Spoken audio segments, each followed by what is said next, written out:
Ahora lo que vamos a hacer va a ser una especie de curso taller que no voy a andar en el formato que lo van a dar la Comisión de Investigación Ética y el Tribunal.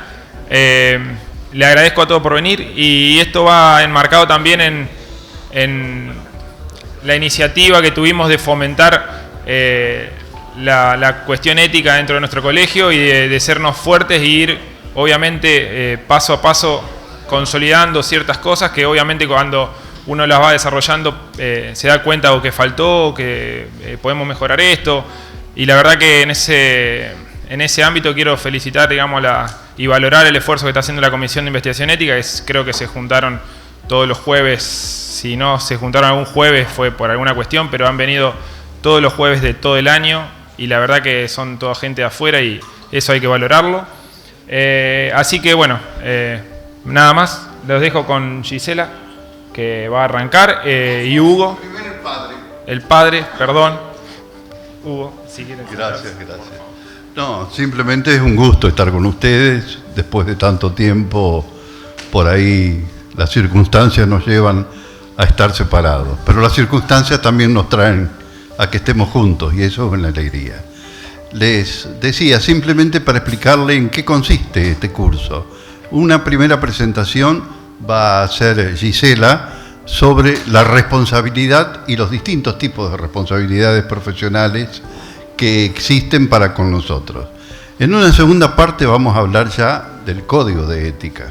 ¿Qué es un código de ética? ¿Cómo se originan? ¿Qué contiene? Etcétera.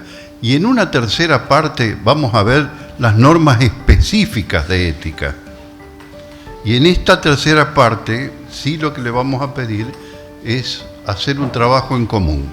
Es decir, analizar cada una de las normas para de alguna manera ir interiorizándolas, ir comprendiéndolas, e ir discutiéndolas, e ir preguntándonos cómo las podemos aplicar, e ir preguntándonos también cómo podemos controlar de que se apliquen. Esta es la tercera parte de lo que sería esta presentación. Pero ahora ya comenzamos con Gisela. ¿Estás dispuesta? Obvio.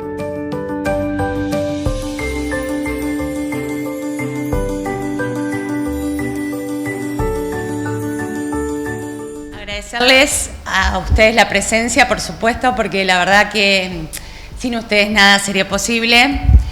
Estoy muy contenta de tener esta posibilidad porque la verdad que exactamente hace 20 años que laburo para el colegio.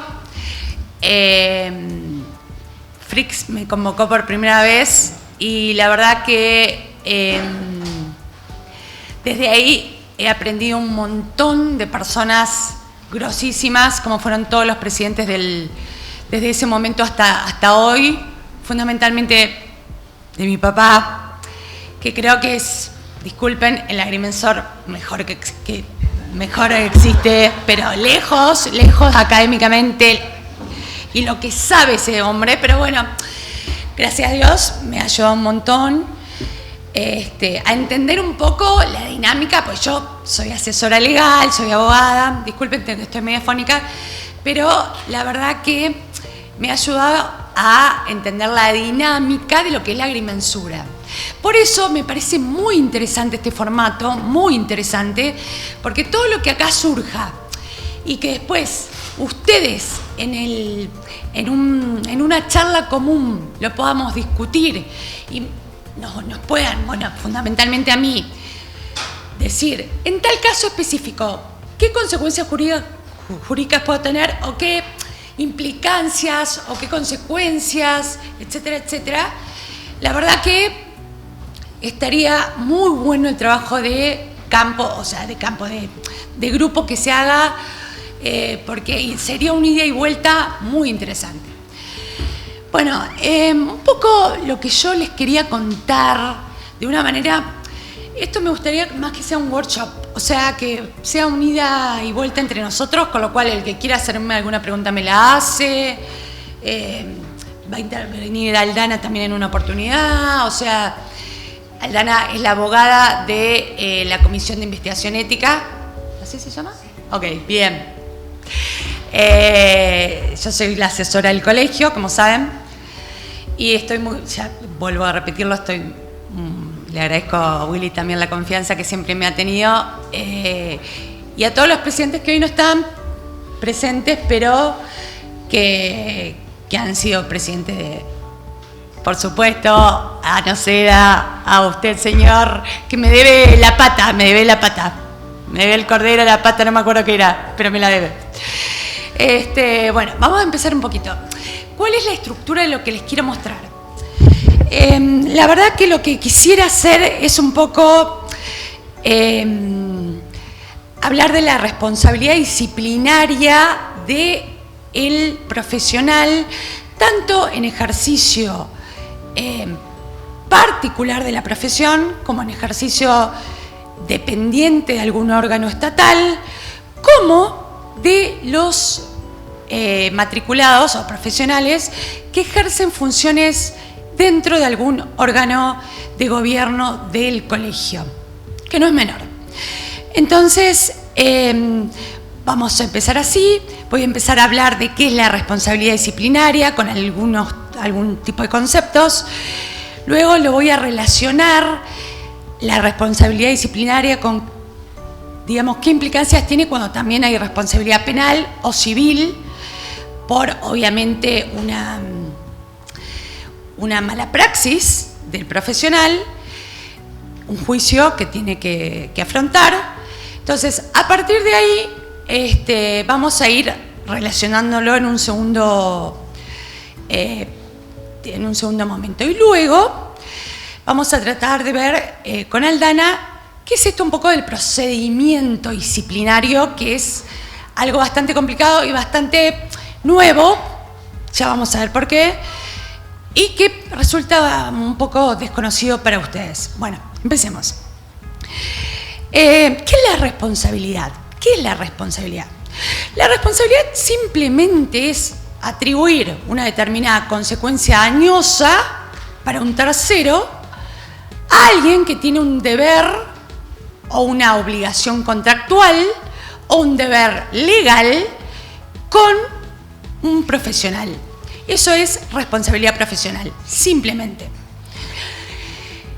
A partir de ahí se pueden generar distintos tipos de responsabilidad, pero fundamentalmente la que nos interesa hoy es la responsabilidad disciplinaria, que ya la voy a relacionar con los otros tipos de responsabilidad. ¿Qué pasa? ¿Qué es la disciplina? Porque primero me gustaría decirles esto. Ustedes saben que por la 10781 tenemos un colegio profesional que es una persona jurídica privada, a diferencia del Consejo de Profesionales del Consejo de Ingenieros, que era una persona pública, con lo cual tenía muchísimas más atribuciones de las que tiene una persona jurídica privada. ¿Por qué privada? Porque los que se autogestionan son ustedes, o sea, son los profesionales. Todo eso es un colegio profesional, se autogestiona, se autogobierna. ¿Qué hace el Estado simplemente a los fines con el objetivo de lograr una mayor eficiencia? Delegar solamente solo dos potestades en el colegio profesional, sea de la rama que sea, que es el gobierno de la matrícula y la potestad disciplinaria. ¿Qué quiere decir el gobierno en la matrícula? Es otro tema, pero bueno, es un poco analizar la habilitación profesional, es decir, que los contenidos del título profesional se correspondan con lo que se exige para...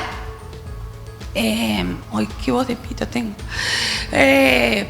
Para ejercer la actividad que el colegio tiene el deber de velar por su existencia, su dignidad. Y ya vamos a hablar de eso. Fundamentalmente su existencia conforme a la ley, que la ley 10781 todos la manejan. Ahora bien, ¿qué pasa con la responsabilidad disciplinaria? Bueno, responsabilidad ya dijimos que es. ¿Qué es disciplina? Acá traté de buscar algunos conceptos más o menos similares Pero lo que quiero adelantarles es que ningún estatuto profesional define qué es la responsabilidad disciplinaria ni qué es la ética. La responsabilidad disciplinaria fundamentalmente son las faltas de ética. Disciplina, ¿qué es disciplina? ¿Qué es disciplina? Ustedes son personas disciplinadas en algo, ¿no? Quiere decir que cumplen una serie de condiciones para ejercer determinadas cuestiones, ¿no? O hacer determinadas cuestiones. Si ustedes son disciplinados para el ejercicio físico, es porque salen todos los días a correr, con lo cual pueden correr una maratón. Bueno, si son disciplinados en la profesión es porque cumplen determinados deberes. ¿Ok? Entonces, un poco la disciplina es, a ver si encuentro acá lo que había señalado como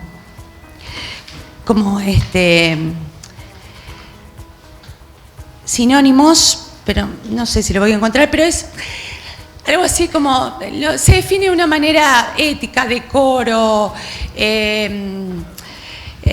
dignidad, honor, todas estas formas, en derecho administrativo, que lo que hace el colegio en el ejercicio de estas dos funciones, es fundamentalmente derecho administrativo, que es a lo que me dedico. Entonces, fundamentalmente lo que es el derecho administrativo es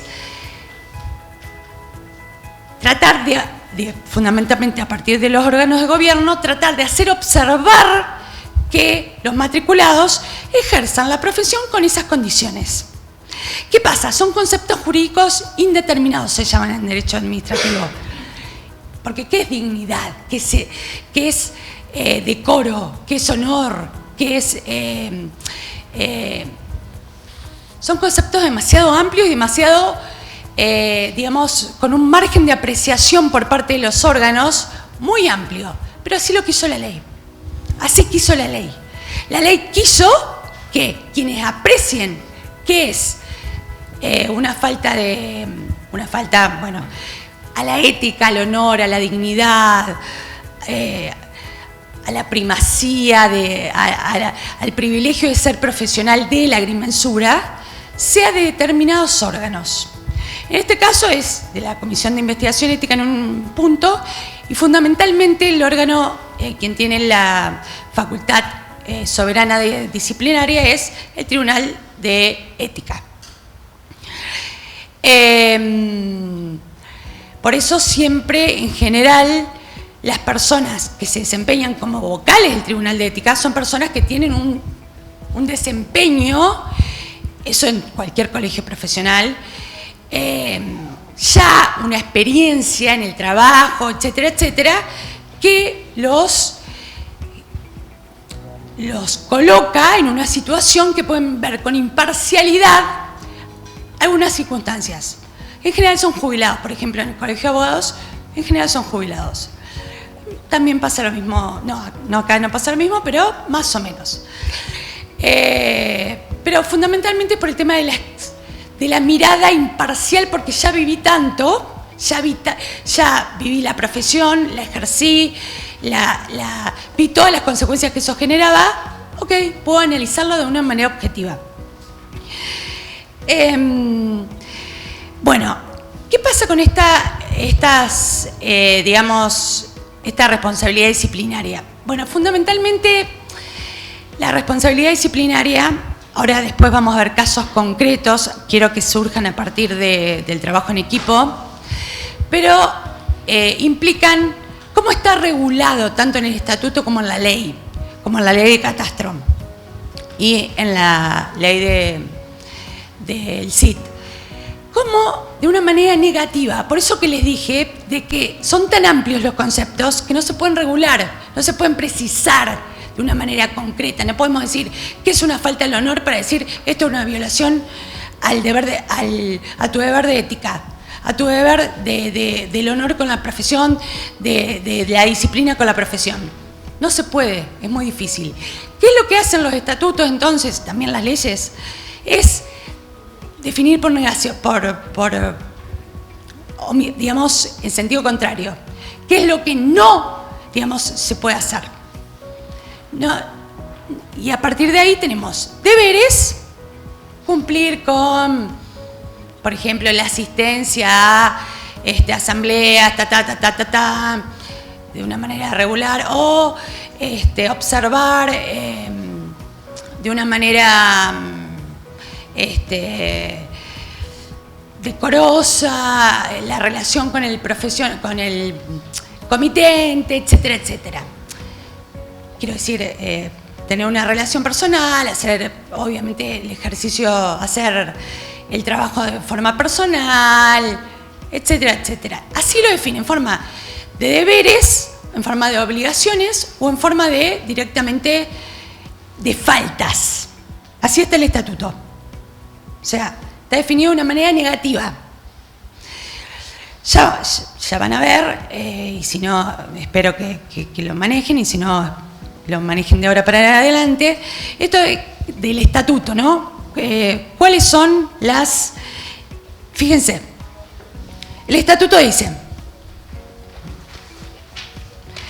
primero dice, el incumplimiento de deberes y obligaciones establecidas en las normas referidas en el artículo presente, que es cumplir con el principio de ética profesional, y la violación de las prohibiciones contenidas en la misma, o sea, prohibiciones. Tenemos prohibiciones, ¿no? Entonces, dará lugar a las siguientes sanciones. ¿Qué prevé el estatuto? Sanciones. ¿Qué hay en el medio entre el incumplimiento del deber a la ética y la sanción? Un procedimiento disciplinario, que luego el Dana les va a explicar. Pero bueno, ¿qué pasa además si el incumplimiento adquiere tal gravedad que genera para el profesional una responsabilidad civil, porque el profesional, el comitente, le hace un juicio de daños y perjuicios?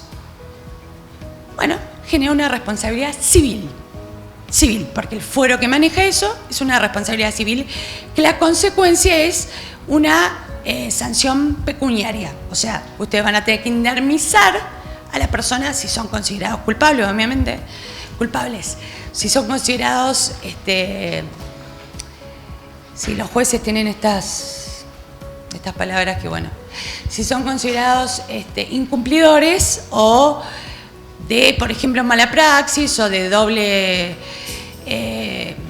o de ejercicio irregular de la profesión, porque firman planos que no son suyos, etcétera, etcétera. Bueno, ahí vamos a tener otro problema. Gracias a Dios se va a encargar papá de eso. Pero bueno, la idea es que ustedes vean, se imaginen todas las irregularidades en las que ustedes puedan caer, que seguramente todos caemos en alguna, pero lo que sí, todo tiene una sanción. Esas sanciones están establecidas en la ley y en el estatuto. La responsabilidad civil es una responsabilidad que le genera de probarse la mala praxis o de probarse, lo que sería, por ejemplo, firmar el plano de otro generaría responsabilidad penal.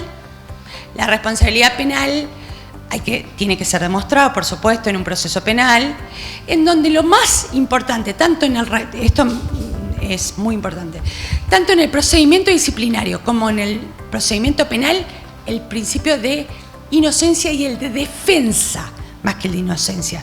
Inocencia para el penal. Para el disciplinario, el de defensa.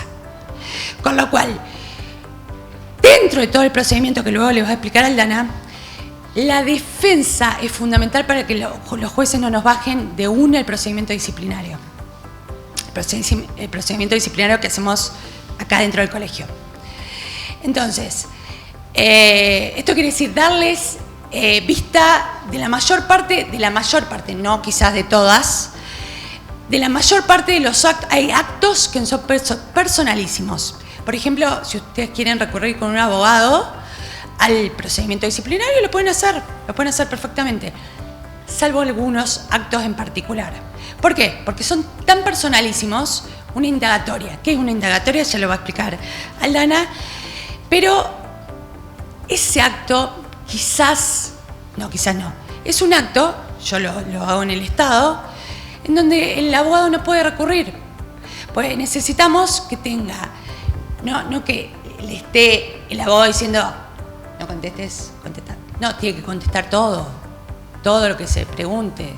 O sea, no. Entonces, justo en el Estado tampoco se puede. O sea, el Estado se le dará después del acta, y ahí salvaguardamos el derecho de defensa, vista al profesional y ahí evaluará con su abogado lo que quiera decir posteriormente. ¿Más o menos se entiende esto? ¿Qué pasa? La responsabilidad disciplinaria, si además es un hecho penal, por ejemplo, ejercicio ilegal de la profesión por parte de quien no tiene incumbencias para realizar tareas de agrimensura, genera que el procedimiento disciplinario se vea suspendido hasta tanto el proceso penal, el juez, obviamente, llegue a una decisión. Si el juez, ¿pero sobre qué? Sobre los hechos, no sobre las consecuencias. Si el juez dice no existieron los hechos, o sea, no existió, ¿cuál supuesto les di? Exacto, el ejercicio ilegal de la profesión. Si alguien, gracias Aldi, si alguien no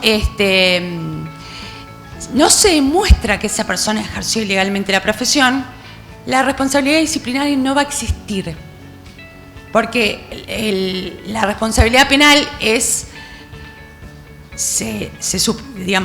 primordial frente a la responsabilidad disciplinaria.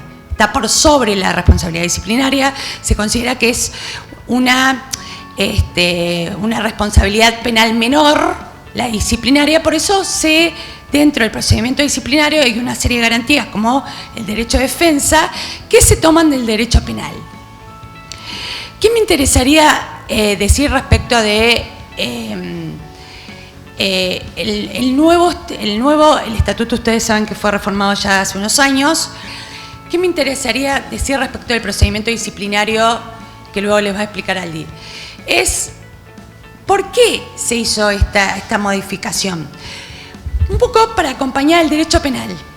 ¿Qué pasó con el sistema penal en la provincia hace unos 7 u 8 años? Se sacó al juez como figura principal del proceso penal y quedó solamente con facultades de decisión. Las facultades de impulsar el proceso la tiene los fiscales, lo que es el Ministerio Público Fiscal y lo que es el Sistema Público de la Defensa. Eso es, si ustedes tienen un juicio penal lo sabrán perfectamente. Entonces va a haber un fiscal que va a llevar adelante el proceso penal, va a impulsar, va a pedir el procesamiento, va a buscar pruebas, va a solicitar. Todo puede hacerlo él. No necesita pedir la autorización al juez por la modificación justamente que existió del régimen penal. Cualquier tipo de allanamientos, lo que se les ocurra. Indagatorias, o sea, solicitudes testimoniales, lo que se les ocurra.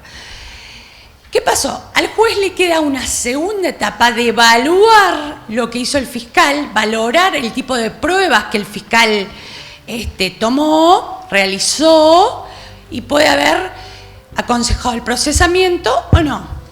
Entonces, el juez puede, a partir de ahí, tomar el procesamiento o no. O incluso puede, de no haberse aconsejado el procesamiento, decir el procesamiento. Lo mismo pasó en nuestro procedimiento disciplinario.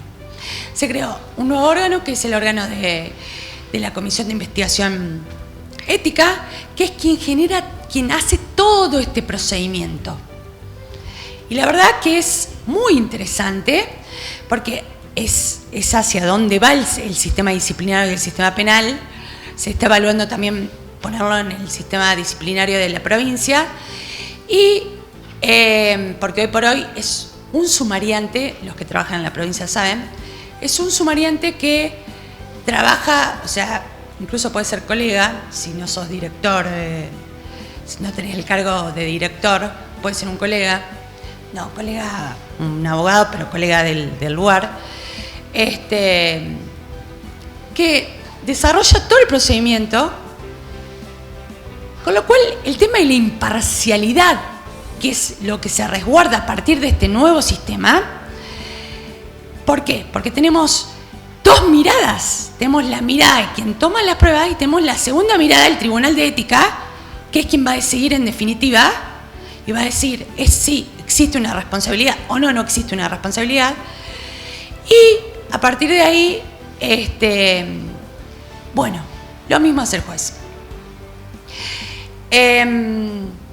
Una cosa más les quería agregar un poco antes de que hable Aldi, que es el tema de, justo yo trabajo en Fiscalía de Estado, que es un órgano que se encarga de, ustedes saben que el Poder Legislativo sanciona leyes, pero que el Poder Ejecutivo tiene que vetarlas o promulgarlas, en general promulgarlas, si están acordes a la ley o si es... También tiene el Poder Ejecutivo la facultad de no convenirle, por razones de oportunidad y mérito, vetarla. ¿Sí? Bueno, ese análisis lo hacemos en Fiscalía y personalmente lo hago yo. ¿Qué me pasó? Obviamente ustedes saben que los legisladores trabajan en el mes de diciembre. Salieron 9 leyes en todo el año, sacaron 40 en las últimas 3 semanas. Ok. Por ejemplo, para comentarles algo, para ver un poquito, ampliar un poco la mirada y ver cómo se mueve un poco el sistema, ¿no? Esto va a dar lugar a algo, lo primero que les voy a comentar, algo que después papá los va a especificar. A lo mejor estoy hablando muy general, pero porque papá especifica después algunas cosas. Por ejemplo, ustedes saben que cuando hay deber de incompatibilidad, la 9286, que es la ley de salud, que regula a todos los profesionales de la salud, tiene la posibilidad de dar incompatibilidad a todos aquellos que se dedican exclusivamente a un cargo público y renuncian a la facultad de desempeñarse de una manera individual, de una manera liberal. Entonces, me acuerdo que hable de la responsabilidad de los miembros de los órganos colegiados, exacto, de los órganos de gobierno. Porque, bueno, paréntesis. ¿Qué pasa?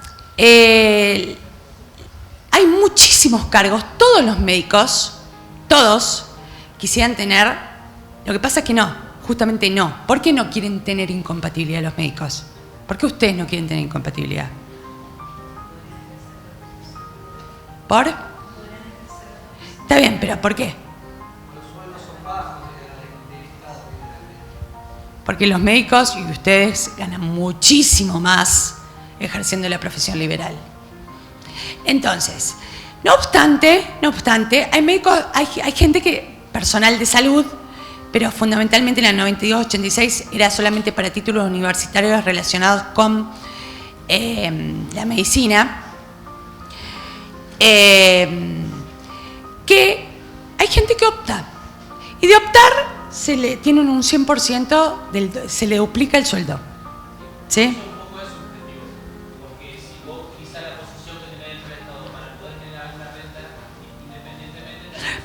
Eso te lo dejo a papá. Eso te lo dejo a papá, es el tema de papá, así que la verdad, es el tema probatorio que va a analizar papá. Porque es un tema probatorio ese. Lo que vos estás diciendo es un tema probatorio. No me lo podés decir de una forma dogmática. ¿Qué quiere decir una forma dogmática? Cuando uno hace una afirmación sin tener pruebas. En el derecho es así. El derecho disciplinario, tenés que probar todo lo que alegás. En el derecho penal, civil, tenés que alegar y probar todo lo que afirmás. de no poder hacerlo, la falta no estará comprobada. Lamentablemente no estará comprobada. Pero esto hace la garantía de, justamente, de derecho de la defensa. Si yo considerara, yo, profesional, par tuyo, que vos ejercés de una manera ilegal la profesión porque te prevaleces de tu cargo en el Estado para favorecer a determinados amigos, favorecerte a vos mismo, yo diría, discúlpame, arbitrariedad total, un juez te lo baja de acá a la China. ¿Quién sos vos para decirle, o sea, sos un par? Eso genera un procedimiento disciplinario en donde vos podés aportar todas las pruebas que quieras. Existe una amplitud de pruebas terrible y todas las que quieras podés aportar, pero las tenés que aportar. Así funciona el derecho. Les guste o no les guste, lamentablemente les tengo que decir, así funciona el derecho. Funciona solamente probando las cosas. Que sea fácil o que sea difícil, eso se puede lograr a través de determinados mecanismos que papá les va a explicar. Pero la verdad que esto, tanto en la responsabilidad penal como en la responsabilidad disciplinaria, todo el que alega una violación a la ética la tiene que probar. ¿Y quién la prueba? ¿Quién la tiene que probar? El que la alega. El que la alega. Lo cual, disculpame, Gisela, no sé si es lamentable, porque también es una garantía. Exacto. Para si la mister va a hacer una cosa de que yo. Exacto. Exacto. No. Obviamente. Como profesional, colega de él, tengo la garantía de que tiene que probar. Por eso te digo, el derecho de defensa es fundamental. El derecho de defensa es fundamental. ¿Qué es el derecho de defensa? El derecho de defensa justamente no es un derecho, el derecho de defensa no es, digamos, a ver, ¿cómo podría decirles? No es, es activo, no es pasivo. No funciona frente el derecho de defensa no funciona frente a la imputación, frente a que yo te diga vos sos determinada cuestión, usted hizo determinada cuestión. No. El derecho de defensa funciona para que el otro pruebe lo que te dice a vos. Funciona de esa manera, no es pasivo, no es que vos, o sea, no es pasivo, sino que es activo, invierte la carga de la prueba. O sea, es el otro el que tiene que probar que vos faltaste a la ética por alguna razón. Si se prueba, la verdad, si se prueba, se evaluará, se tendrá una sanción, etcétera, etcétera, que puede llegar desde una sanción menor, un apercibimiento menor, hasta la cancelación de la matrícula. Ya saben. La verdad que ningún colegio profesional ha llegado a la cancelación de la matrícula porque probar.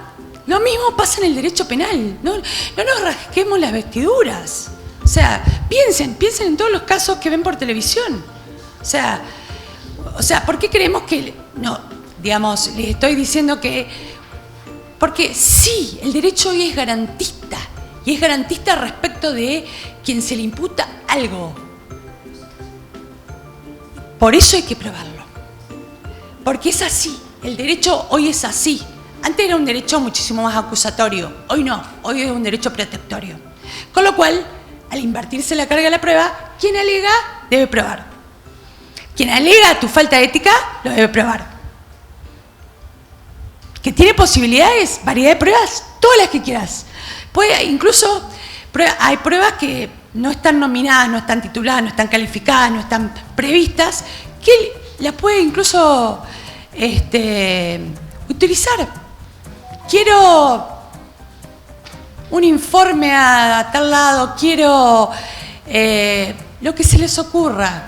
Aunque no esté pedido, los pedidos de informe en general están regulados, pero quiero que tal comitente venga a prestar declaración. Si el comitente quiere, yo lo cito, si el comitente quiere, no tiene obligación legal, no es un proceso penal esto, es un procedimiento disciplinario.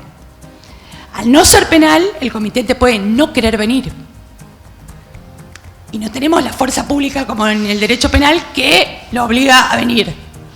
No, nosotros no. Entonces, si el profesional, nosotros podemos utilizar esa prueba. Si nos interesa, convenzamos de alguna forma al comitente. Pero no tenemos, el comitente no tiene ningún deber de venir. Ningún deber legal. Porque el deber de concurrir penalmente está previsto en la ley. En el Código Procesal Penal. Como en nuestra ley, ni en nuestro estatuto está previsto, ese supuesto particular, en el procedimiento disciplinario tiene que estar todo previsto específicamente. ¿Por qué? Porque es restricción de derechos, es sacarte del ejercicio profesional de trabajar. ¿Y cómo vas a sacar a alguien la posibilidad del derecho de trabajar, un derecho constitucional, el más importante casi de todos los derechos sociales? Entonces, la ley, ¿qué dice la Constitución? El 28. Los derechos son todos estos, en el 14 está previsto el derecho de trabajar libremente y de asociarse, etcétera, etcétera, y dice, salvo que una ley establezca lo contrario. Una ley establezca lo contrario. Para que vayan pensando un poco lo que se va a venir, ¿ok? Yo les tiro el concepto general y luego lo van precisando, por eso es interesante que se queden hasta el final, porque esto va a ir decantando de mayor a menor, ¿ok? Pero la verdad que es un poco eso. Otra cosa que quiero agregar, que lo que quería decir me tocó ver que se salió una ley, que es una modificación de la 9286, que entran en la 9286, no sé si alguno estuvo al tanto, pero los enfermeros querían entrar en la 9286. No estaban en la 9286 y a los enfermeros sí les interesa tener la posibilidad de incompatibilidad, pues no trabajan en 4 sanatorios o 4 hospitales, trabajan en 1. Entonces, enfermeros, auxiliares de imágenes, técnicos en imágenes, mucamas, etcétera. Todos pasaron a la 9286 por una ley. Todos los que se dedican a alguna razón de la salud, que su título tenga algo que ver con la salud, pasaron a la 9286. Con lo cual tienen la posibilidad de tener el deber la posibilidad de solicitar, y en algunos casos, digamos, ¿qué tiene la administración? ¿Tiene el derecho o el deber de darte la incompatibilidad? Si vos ejercés efectivamente la incompatibilidad, tiene el deber. Si vos solamente lo solicitás y no la ejercés porque la querés ejercer, tiene el derecho, ¿por qué te lo puede negar? Solamente te lo puede negar por razones de servicio. Esa es una limitación que tiene la administración. O presupuestarias. Obviamente que siempre va a decir, presupuestariamente no nos da. Busquen, yo lo hago en fiscalía. ¿Cuántos cargos se suprimieron para que se creen otros cargos? Hablen con el sistema de administración del lugar, averigüen y van a ver que quizás no están así. Que las razones presupuestarias que se alegaron no están así. Las razones de servicio son más difíciles de probar, pero las tiene que probar. O sea, tiene que dar más razones, la administración tiene que motivar muchísimo más la negación de la incompatibilidad por razones de servicio. Y tiene que ser así, si no pueden demandarlos, pueden ir a juicio. Acá estamos. Soy la abogada del colegio, puedo estar con ustedes, me dedico a eso además. Ese era un dato que les quería dar. Otro dato que les quería dar, para que vean un poco de una manera más amplia, es que se modificó la ley de todos aquellos que se dedican. Vieron que siempre hubo una discusión en torno a la matriculación por título o por actividad. No sé si, bueno, esto fue un tema que tuvimos mucho cuando desarrollamos teníamos el tema de incumbencias. Entonces, con los civiles nos pasaba eso, ¿no? O sea, ellos tenían un título que los habilitaba a determinadas cosas y nosotros teníamos todos los profesionales la agrimensura. Era la agrimensura y salvo los de Rosario no teníamos el título de profesional en la agrimensura. Entonces, bueno, gracias a Dios la carrera vino acá, generó una amplitud de todos los que veo ahora. Entonces, hoy el colegio es un colegio por título, como todos los colegios profesionales. ¿Qué pasó? Salió una ley que dice, todos aquellos que de alguna forma su labor profesional tengan que ver con la higiene y seguridad laboral, industrial, ambiental, son sumamente amplia la descripción que hace. Se van a tener que matricular en el colegio de trabajadores de profesionales de la higiene y seguridad. Así salió la ley. Profesionales de la higiene y seguridad. Con lo cual, un ingeniero industrial, un ingeniero ambiental, no está habilitado por su título a desarrollar actividades relacionadas con la higiene y seguridad. Ambiental, industrial, laboral, un técnico en relaciones, un psicólogo laboral, va a tener que salir de su colegio, porque es más, dice, respecto a los que ya tienen título, les dejo la opción, respecto de los que de ahora en adelante, que tengan dentro de su título esa incumbencia, tienen obligación de colegiarse en este colegio que se crea. Deroga todas las leyes anteriores que se contraigan con la presente. Todos ustedes, los que se dedican a... Bueno, no sé si ustedes, pero bueno, justo... No quiero tomar el ejemplo, pero todos los ingenieros ambientales no sé qué van a hacer. Obviamente, ¿qué pasa? Los ingenieros, el Colegio de Ingenieros Especialistas le saca el 50% de la matrícula. Obviamente, cuando me tocó este caso, en Fiscalía, averigüé un poco. Tengo un amigo, muy amigo, ingeniero industrial especialista en seguridad e higiene, con un posgrado, obviamente, porque llega, a títulos terciarios, llega a auxiliar, a comprender los auxiliares técnicos en higiene y seguridad, más allá de los ingenieros. Esto va en contra de la ley de riesgos de trabajo, de la ley de higiene y seguridad nacional. La ley salió igual. No. Te obliga única en ese colegio. Exacto. No la vetaron, ya salió promulgada.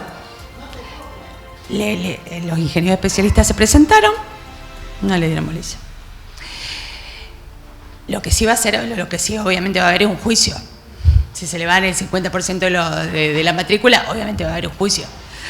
Pero bueno, van a tener que pelear en un juicio y van a tener que declarar inconstitucional una ley. Perdón, ¿no pasa por fiscalía antes de ser aprobada? Sí, pasó por mí. ¿Qué dije yo? ¿Me querés preguntar?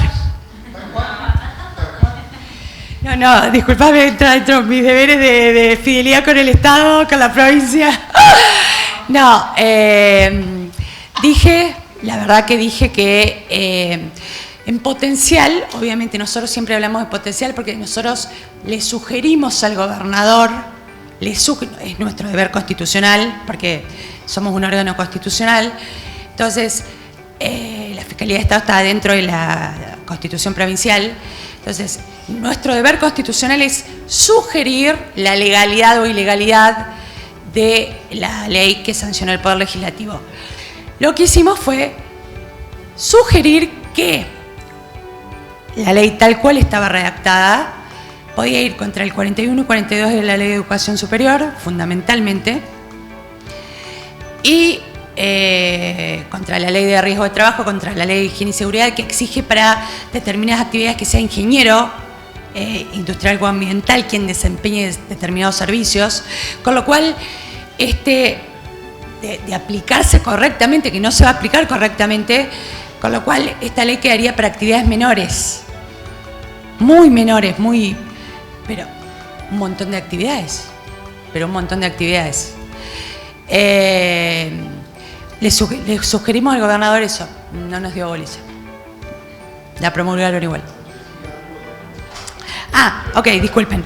Y respecto a la responsabilidad disciplinaria es muy importante saber que quien ejerza un cargo dentro de algún órgano de gobierno de un colegio profesional es solidariamente responsable. Muy importante. No para ahuyentarlos, pero al contrario, para tomar con seriedad las cosas. No se puede hacer cualquier cosa porque sí. ¿Se entiende? Entonces, solidariamente responsable de lo que el colegio profesional sea condenado penalmente o civilmente a responder. Obviamente el colegio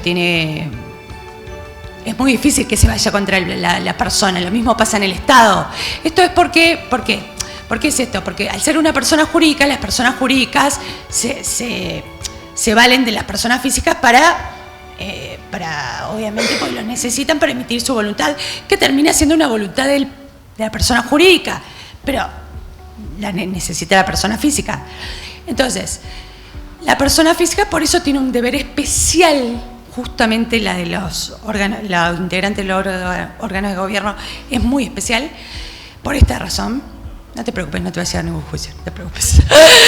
Pero, ¿por qué? Porque los colegios profesionales tienen una buena solvencia económica y pueden afrontar el juicio y obviamente nadie va a decirle... Lo mismo pasa en el Estado, nadie va contra el empleado que tiene 2 mangos cuando tenés el Estado. Pero saber que hay una responsabilidad disciplinaria, una responsabilidad solidaria respecto a la responsabilidad civil, y la penal siempre va con la responsabilidad civil. Nunca hay responsabilidad penal sin responsabilidad civil. ¿Por qué? Te hicieron un daño de tal entidad que generó un delito penal, que obviamente pedís un resarcimiento civil también, ¿no? Aldi, ¿querés contar algo del procedimiento? Dale.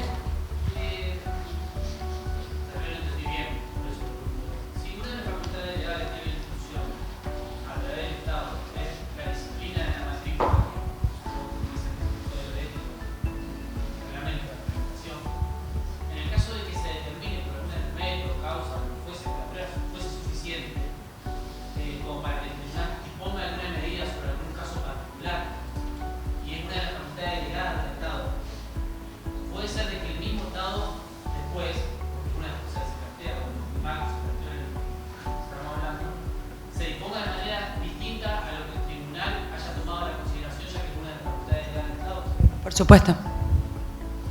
Los jueces, son poderes, estamos hablando de poderes del Estado, poder ejecutivo, legislativo, judicial.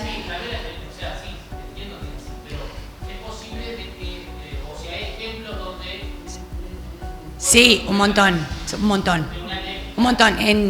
fundamentalmente en abogados. Perdón.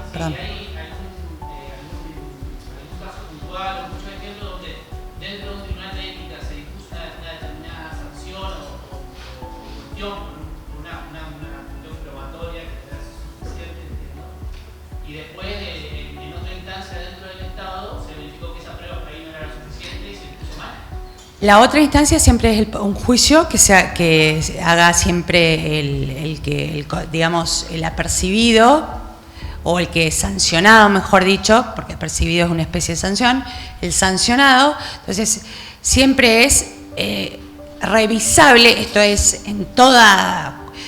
existe un principio que es el principio de control judicial suficiente, es un principio constitucional.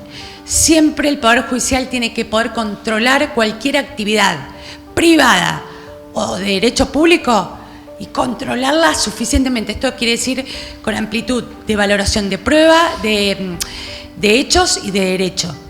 Esto existe. Con lo cual puede dar vuelta perfectamente. Si existen muchos ejemplos, depende de la profesión. Sí, en los médicos, una barbaridad. Es más, los médicos confirman en general, o a veces dan vuelta, Los médicos lo solucionaron con el tema del seguro, etcétera, etcétera. Los abogados, un montón. Esto le cuesta al colegio profesional unos 3, 4 millones de pesos. Si te da vuelta el juicio, la ponderación que hizo el Tribunal de Ética. Sí, depende de la disciplina. Muchos. Depende de la disciplina. También depende del volumen de profesionales, obvio, médicos, abogados, escribanos. ¡Escribanos! ¡Olvídate! Millones de juicios en contra de escribanos. Mala praxis, millones. Pero bueno, tiene mucho dinero y bueno. Bueno, mala praxis o incumplimiento o digamos o ratificación de la decisión de ética. Sí.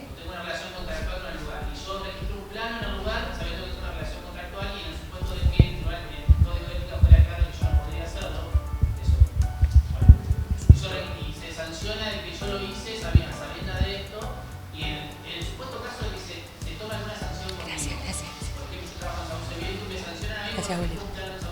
Te entiendo. A mí el tribunal me dice, mira, vos no podrías porque tenés un vínculo con el Estado, tenés un contrato, el código de ética estipula determinado que es claro de que no, en el caso de que fuese todo así, estoy hablando de supuesto, ¿cierto? Sí, está hablando de algo no previsto, digamos.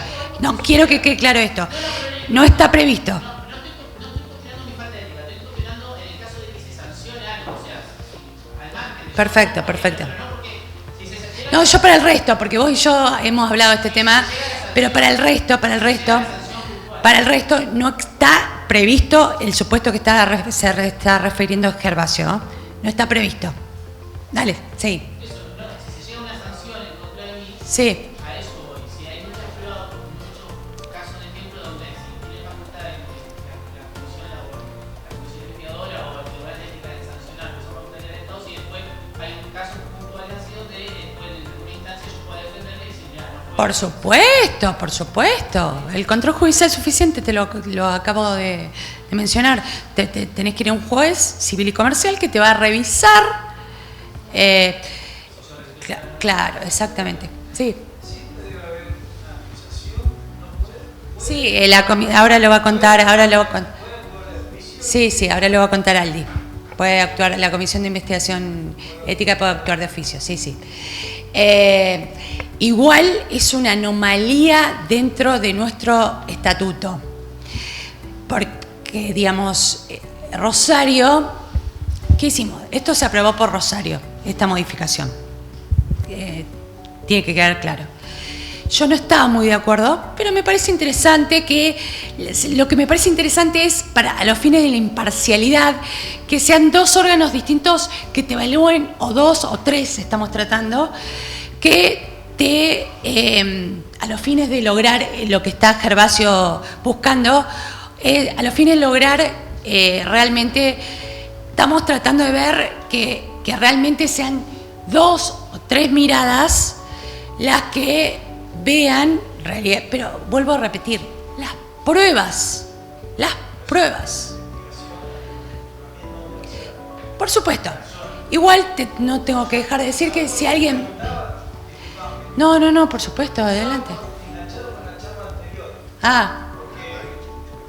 Todo el colegio ha puesto funcionamiento todo ese sistema. Sí. Digámoslo, con el fin de asegurar el trabajo profesional personal, ¿cierto? Eso hay cantidad de información, hace un año y pico que está funcionando, pero falta un poco el control. O sea, ¿quién lo va a hacer el control? ¿Lo va a hacer el colegio?